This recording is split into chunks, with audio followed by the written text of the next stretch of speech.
আজকে আমরা করব তরলের প্রসারণ। এখন দেখো, তরলের নির্দিষ্ট কোনো আকার নেই, তাকে যে পাত্রে রাখা হয় সেই পাত্রের আকার ধারণ করে। তার জন্যে তরলের নির্দিষ্ট দৈর্ঘ্য নেই, নির্দিষ্ট পৃষ্ঠদেশের ক্ষেত্রফলও নেই, শুধুমাত্র নির্দিষ্ট আয়তন আছে। সেই জন্যে তাপমাত্রা বৃদ্ধি করলে তরলের নির্দিষ্ট আয়তন প্রসারণ হয়, কিন্তু নির্দিষ্ট দৈর্ঘ্য বা ক্ষেত্র প্রসারণ বলা যায় না নির্দিষ্ট করে, কারণ যে পাত্রে রাখবে সেই পাত্রের মতোই সে থাকবে। সেই জন্যে তরলে যেহেতু শুধুমাত্র নিজস্ব আয়তন আছে, দৈর্ঘ্য বা ক্ষেত্রফল নেই, সেই জন্যে তরলের দৈর্ঘ্য প্রসারণ গুণাঙ্ক বা ক্ষেত্রফল প্রসারণ গুণাঙ্ক হয় না। তরলে শুধুমাত্র আয়তন প্রসারণ গুণাঙ্কই বিবেচনা করতে হয়। এখন আরেকটা ব্যাপার হচ্ছে যে তরলকে যখন উত্তপ্ত বা ঠান্ডা করা হবে তখন তরল একটা পাত্রে থাকে, সেই পাত্রটা কঠিনের তৈরি। তাহলে উত্তপ্ত বা ঠান্ডা করলে তরল যেমন আয়তনে প্রসারিত হয় বা সংকুচিত হয়, যে কঠিন পাত্রে সেটা রয়েছে সেটাও প্রসারিত হয় বা সংকুচিত হয়। তাহলে এই কারণের জন্যে আমরা যখন তরলকে কোনো পাত্রে রেখে উত্তপ্ত করছি, তখন আমরা যে তরলের প্রসারণটা দেখতে পাচ্ছি বাইরে থেকে, সেটা কিন্তু ওর সত্যিকারের প্রসারণ নয়। কারণ পাত্র যতটা প্রসারিত হয়েছে, তরল কিন্তু ততটা অতিরিক্ত জায়গা নিয়েছে। নেওয়ার পরে যে প্রসারণটা আমরা দেখতে পাচ্ছি সেইটা হচ্ছে আপাত, সেটা প্রকৃত নয়। প্রকৃত হচ্ছে যে পাত্র যতটা প্রসারিত হয়েছে সেই আয়তনটা প্লাস যেটা আমরা দেখতে পাচ্ছি, এই দুটোকে যোগ করলে সেটা হবে প্রকৃত প্রসারণ। ধরো, একটা উদাহরণ নিচ্ছি। ধরো একটা পাত্র আছে, পাত্রে ধরো এতটা তরল আছে, কথার কথা এতটা তরল হচ্ছে, কথার কথা ধরো 50 মিলিলিটার আয়তনের তরল আছে, এবং সে তাহলে যে পাত্রের যে জায়গা জুড়ে আছে সেই পাত্রের যে জায়গাটা, সেই জায়গাটাও 50 মিলিলিটার। এইবার যদি এটাকে গরম করা হয় তাহলে কি হবে, যে পাত্রটাও প্রসারিত হবে এবং তরলটাও প্রসারিত হবে।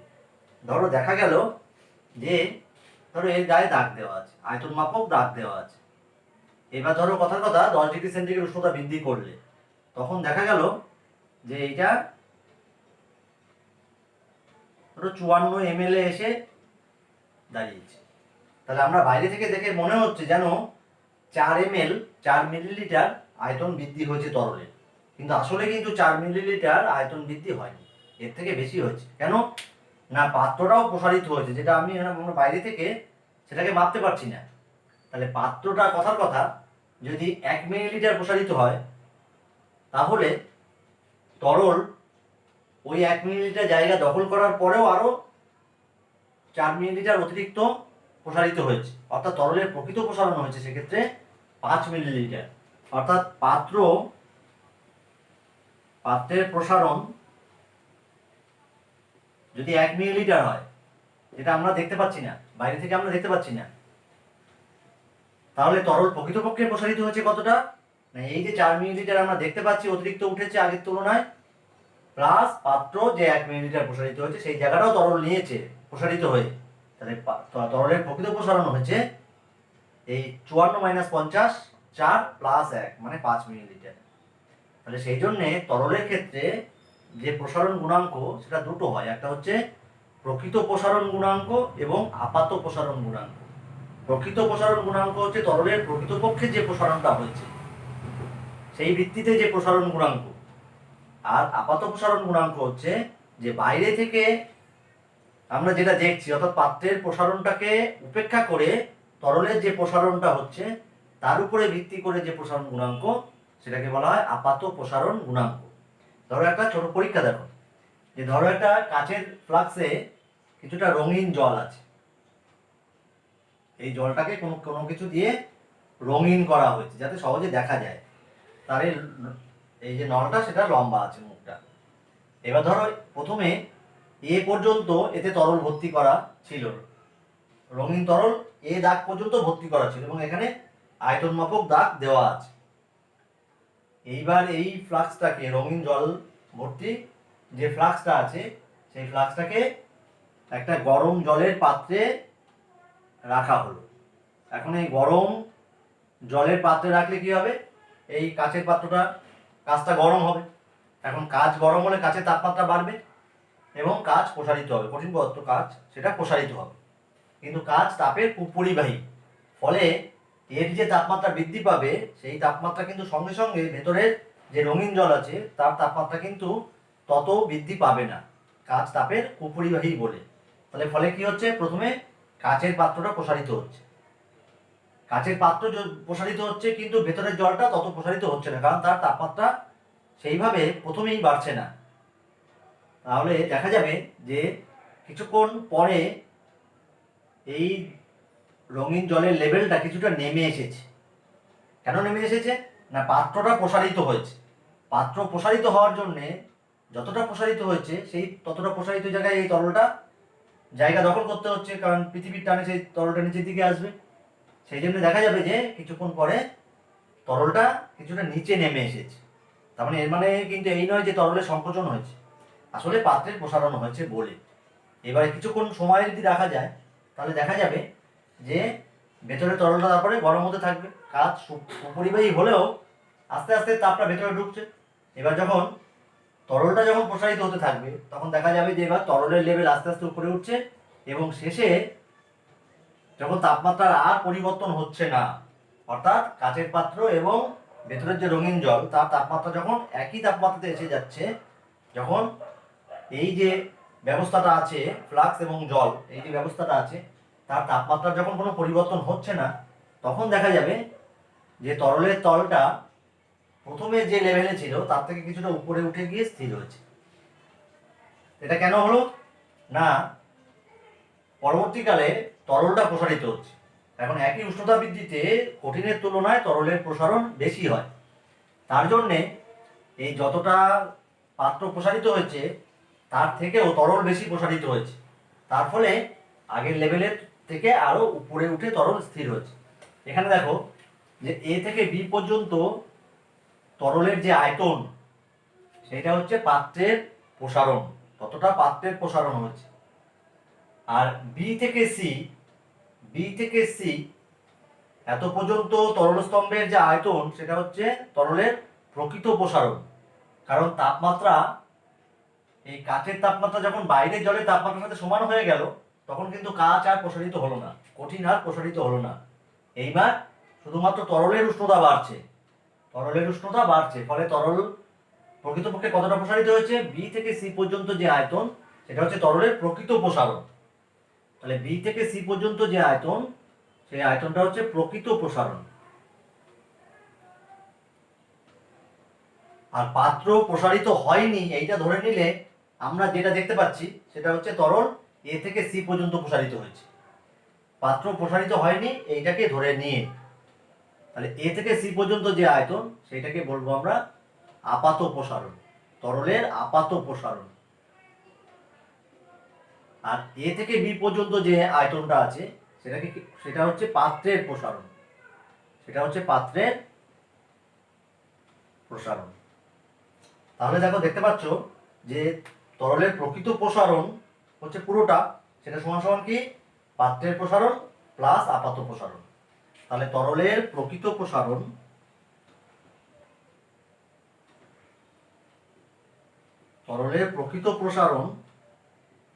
সমান সমান কি পাত্রের প্রসারণ প্লাস তরলের আপাত প্রসারণ।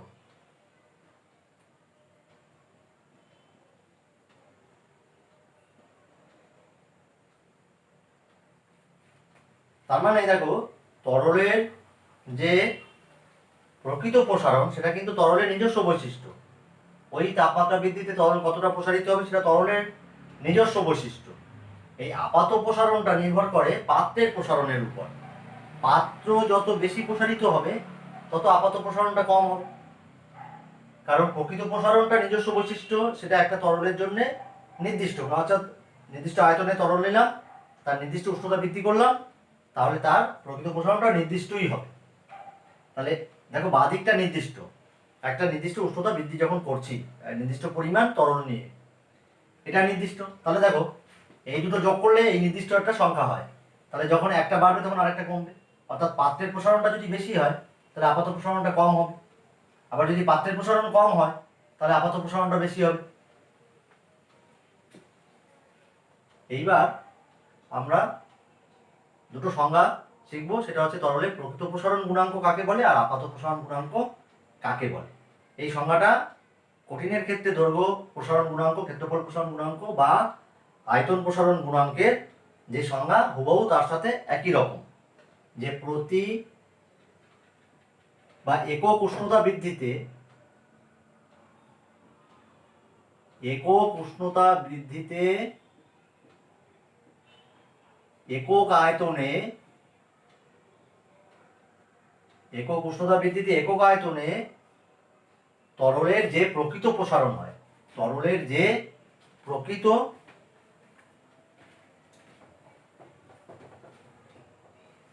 একক উষ্ণতা বৃদ্ধিতে একক আয়তনে তরলের যে প্রকৃত প্রসারণ হয় তাকে বলে প্রকৃত প্রসারণ গুণাঙ্ক। প্রকৃত প্রসারণ গুণাঙ্ক। একইভাবে একক উষ্ণতা বৃদ্ধিতে একক আয়তনে তরলের যে আপাত প্রসারণ হয়, আপাত প্রসারণ মানে পাত্রের প্রসারণকে উপেক্ষা করে যে প্রসারণ, সেইটাকে বলে আপাত প্রসারণ গুণাঙ্ক। তাহলে আমরা দেখেছি যে প্রকৃত প্রসারণ সমান সমান কি পাত্রের প্রসারণ প্লাস তরলের আপাত প্রসারণ। সেখান থেকে আমরা তার আগে বলছি যে ধরো কোন একটা তাপমাত্রায় তরলের আয়তন ছিল V0 আর T ডিগ্রি উষ্ণতা বৃদ্ধিতে তার আয়তন ধরো VT, প্রকৃত আয়তন হচ্ছে VT। তাহলে একদম একই রকম ভাবে যেভাবে দৈর্ঘ্য প্রসারণ গুণাঙ্ক, ক্ষেত্রফল প্রসারণ গুণাঙ্ক বা আয়তন প্রসারণ গুণাঙ্ক কঠিনের ক্ষেত্রে করা হচ্ছে, বিশেষ করে আয়তন প্রসারণ, এখানে যেহেতু আয়তনের ব্যাপার আছে, তাহলে কঠিনের আয়তন প্রসারণ গুণাঙ্ক যেভাবে সংজ্ঞা, এখানে দেখো সংখ্যাটা একদম হুবহু এক। তাহলে প্রাথমিক আয়তন যদি V0 হয় আর T ডিগ্রি উষ্ণতা বৃদ্ধিতে বা T একক উষ্ণতা বৃদ্ধিতে যদি প্রকৃত আয়তন VT হয়, তাহলে আয়তন প্রসারণ গুণাঙ্ক, প্রকৃত প্রসারণ গুণাঙ্ক রিয়াল মানে প্রকৃত, গামা আর সমান সমান কি হবে V0 T। একদম হুবহু একই রকম কঠিনের আয়তন প্রসারণ গুণাঙ্ক যেমন করা হয়েছে। আর আপাত প্রসারণ গুণাঙ্ক অ্যাপারেন্ট মানে আপাত, গামা এ। আপাত প্রসারণ গুণাঙ্ক কি হবে, যদি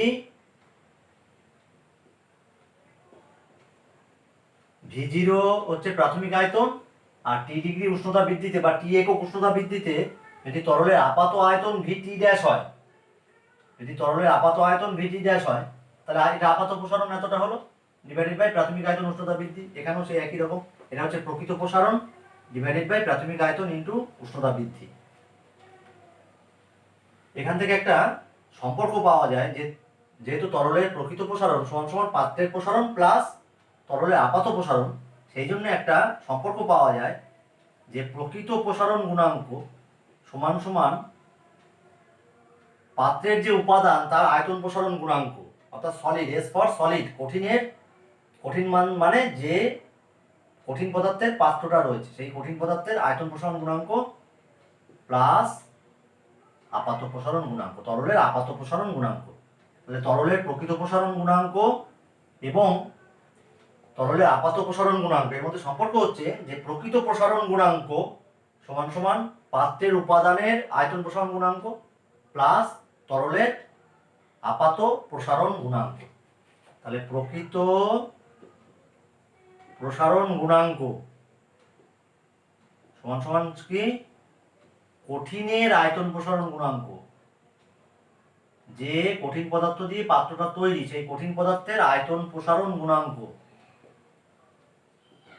প্লাস আপাত প্রসারণ গুণাঙ্ক, তরলের আপাত প্রসারণ গুণাঙ্ক।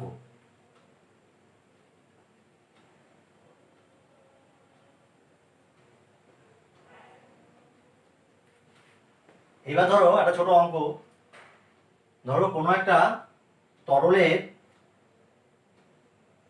আপাত প্রসারণ গুণাঙ্ক বলা আছে, কোনো একটা তরলের আপাত প্রসারণ গুণাঙ্ক ধরো বলা আছে, সেটা ধরো 1.8 × 10⁵ -5 প্রতি ডিগ্রি সেন্টিগ্রেড। ধরো এটা বলা আছে, আর এটা হচ্ছে আপাত প্রসারণ গুণাঙ্ক, এটা বলা আছে। আর যে পাত্রে ওই তরলকে রাখা হয়েছে তার দৈর্ঘ্য প্রসারণ গুণাঙ্ক, এই কঠিনে দৈর্ঘ্য প্রসারণ গুণাঙ্কটা বলা আছে। দৈর্ঘ্য প্রসারণ গুণাঙ্ক সাধারণত আলফা দিয়ে বলি, সেটা ধরো বলা আছে 12 × 10⁻⁻6 প্রতি ডিগ্রি সেন্টিগ্রেড। তাহলে প্রশ্ন হচ্ছে প্রকৃত প্রসারণ গুণাঙ্ক কত হবে, প্রকৃত প্রসারণ গুণাঙ্ক কত হবে। তাহলে দেখো কঠিনের দৈর্ঘ্য প্রসারণ গুণাঙ্ক দেওয়া আছে, তাহলে কঠিনের আয়তন প্রসারণ গুণাঙ্ক কত হবে। আমরা জানি যে কঠিনের আয়তন প্রসারণ গুণাঙ্ক হচ্ছে দৈর্ঘ্য প্রসারণ গুণাঙ্কের 3 গুণ। তাহলে এটাকে আমাকে 3 দিয়ে গুণ করতে হবে। তাহলে 12 × 3 হচ্ছে 36, 3.6 × 10⁻⁻6 প্রতি ডিগ্রি সেন্টিগ্রেড। এবার দেখো এখানে আছে 1.8 × 10⁻⁻5। তাহলে আমাকে কি করতে হবে, এগুলোকে যোগ করতে হবে। তাহলে কঠিনের আয়তন প্রসারণ গুণাঙ্ক প্লাস আপাত প্রসারণ গুণাঙ্ক, এই দুটোকে যোগ করলে পাবো প্রকৃত প্রসারণ গুণাঙ্ক তরলের। তাহলে এই দুটোকে যোগ করতে গেলে আমাকে 10⁻⁻ একই রাখলে সুবিধা হবে। তাহলে এটাকে যদি 10⁻⁻5 করতে হয়, তাহলে এটাকে আমাকে কি করতে হবে, 10 দিয়ে গুণ করতে হবে। 10⁻⁻6 10⁻⁻6 ইন্টু 10 করলে 10⁻⁻5 হয়, অর্থাৎ এর উপরে 1 আছে, 10⁻⁻5 হয়। তাহলে এটাকে 10⁻⁻5 অর্থাৎ এখানে যেটা আছে সেটা যদি করতে হয় তাহলে 10 দিয়ে গুণ করতে হবে। তাহলে 10 দিয়ে গুণ করলে আমাকে 10 দিয়ে ভাগও করতে হবে, নাহলে সংখ্যাটা পাল্টিয়ে যায়। তাহলে 10 দিয়ে গুণ করলে 10 দিয়ে ভাগও করতে হবে। তাহলে 10 দিয়ে ভাগ করলে এই দশমিকটা বাঁদিকে চলে আসবে। তাহলে কত হচ্ছে 0.36 10⁻⁻5 এত প্রতি ডিগ্রি সেন্টিগ্রেড। যারা অঙ্ক একটু অতটা বোঝো না তারা এই অংশটা ভালো করে বুঝবে যে 10⁻⁻6 কে 10⁻⁻5 করতে গেলে আমাকে 10 দিয়ে গুণ করতে হবে। তাহলে 10 দিয়ে গুণ করলে আমাকে 10 দিয়ে একই সাথে ভাগও করতে হবে, যাতে করে সংখ্যাটা না পাল্টায়। তাহলে 10 দিয়ে গুণ করলে 10⁻⁻5 হলো, আর 10 দিয়ে এটাকে ভাগ করলে দশমিকটা বাঁদিকে সরে আসলো। তাহলে এটা হচ্ছে কঠিন যে পাত্র রয়েছে তার আয়তন প্রসারণ গুণাঙ্ক। তাহলে তার সাথে এটাকে আমাকে যোগ করতে হবে। তাহলে প্রকৃত প্রসারণ গুণাঙ্ক কত হবে, এই দুটোকে যোগ করতে হবে। তাহলে 1.8 × 10⁻⁻5 প্লাস 0.36 × 10⁻⁻5 প্রতি ডিগ্রি সেন্টিগ্রেড সমান সমান করে যত হবে।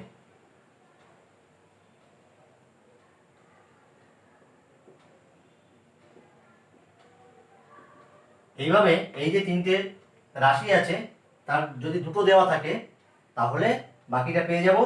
তবে এটা খেয়াল রাখবে যে কঠিনের এটা আয়তন প্রসারণ গুণাঙ্ক আছে, ফলে দৈর্ঘ্য প্রসারণ গুণাঙ্ক দিলে আমাকে 3 দিয়ে আগে গুণ করে নিয়ে আয়তন প্রসারণ গুণাঙ্কটা বের করে নিতে হবে। আচ্ছা, এখান থেকে দেখো একটা জিনিস বোঝা যায় যে যে পাত্রে রাখা হচ্ছে সেই পাত্রের প্রসারণ গুণাঙ্কটা, আয়তন প্রসারণ গুণাঙ্ক যত কম হবে তত আপাত প্রসারণ গুণাঙ্কটা বেশি হবে। এইটা কম হলে ওটা বেশি হবে, কারণ যোগ করলে নির্দিষ্ট। তরলের প্রকৃত প্রসারণ গুণাঙ্ক হচ্ছে তরলের নিজস্ব বৈশিষ্ট্য, কিন্তু আপাত প্রসারণ গুণাঙ্ক তরলের নিজস্ব বৈশিষ্ট্য নয়। সেটা নির্ভর করে যে পাত্রে রাখা হয়েছে তার উপাদানের প্রসারণ গুণাঙ্কের উপরে। তা যে পাত্রে রাখা হয়েছে তার প্রসারণ গুণাঙ্ক যদি বেশি হয় তাহলে সেই তরলের আপাত প্রসারণ গুণাঙ্কটা কম হবে, কারণ পাত্র বেশি হলে সেই জায়গাটা নিয়ে নেবে, ফলে আপাতটা যেটা অতিরিক্ত সেটা আমরা কম দেখতে পাবো। আবার যদি পাত্রের প্রসারণটা খুবই কম হয় তাহলে আপাত প্রসারণ গুণাঙ্কটা অনেক বেশি হবে, অর্থাৎ একটা কম হলে আর একটা বেশি হবে। পাত্রের প্রসারণ গুণাঙ্ক যত কম হবে আপাত প্রসারণ গুণাঙ্ক বেশি হবে, আর পাত্রের প্রসারণ গুণাঙ্ক যত বেশি হবে আপাত প্রসারণ গুণাঙ্ক তত কম হবে। কিন্তু প্রকৃত প্রসারণ গুণাঙ্ক কিন্তু তরলের নিজস্ব বৈশিষ্ট্য।